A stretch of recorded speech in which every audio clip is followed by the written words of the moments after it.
আজকে আর একটা গল্প শোনাবো। গল্পটির নাম হলো বাঙালির বুদ্ধি।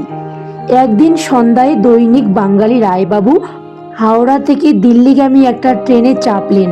তার সঙ্গে উঠলেন একজন বিহারি ভদ্রলোক, মিস্টার সিং। তিনিও দিল্লি যাচ্ছেন। ট্রেন ছাড়ার কিছু পরে রাত্রে শুয়ে পড়ার আগে দুজনে যে যার মতো খাবার খেতে বসলেন। মিস্টার সিং তার থালায় সাজালেন খাঁটি ঘিয়ে ভাজা পরোটা আর কষা মাংস। রায়বাবু বের করলেন ডাল ভাত আর পুঁটি মাছ ভাজা। মিস্টার সিংয়ের খাবারের গন্ধে রায়বাবুর জিভে জল চলে এলো।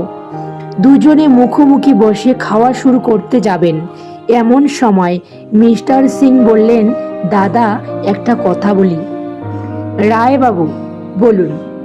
মিস্টার সিং, আচ্ছা, আপনারা কাজ করেন, আমরাও কাজ করি, কিন্তু কাজে চিন্তাধারায় আপনারা যতটা উপরে পৌঁছেছেন আমরা কেন পৌঁছাইনি?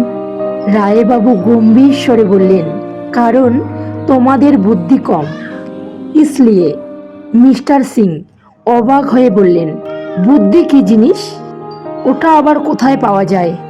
রায়বাবু পুঁটি মাছ দেখিয়ে বললেন, এটা খেয়ে। এই মাছ খেলে বুদ্ধি হয়।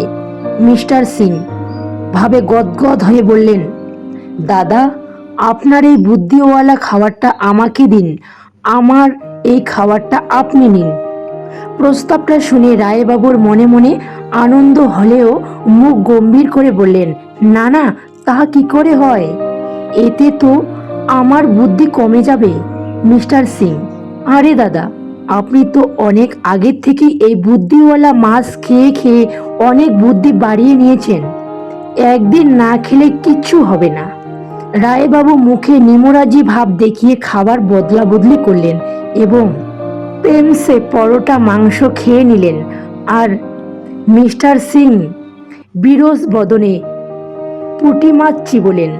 পরের দিন মিস্টার সিং বুঝতে পেরেছেন কাল রাতে বাঙালি বাবুটা তাকে খুব ঠকিয়েছে।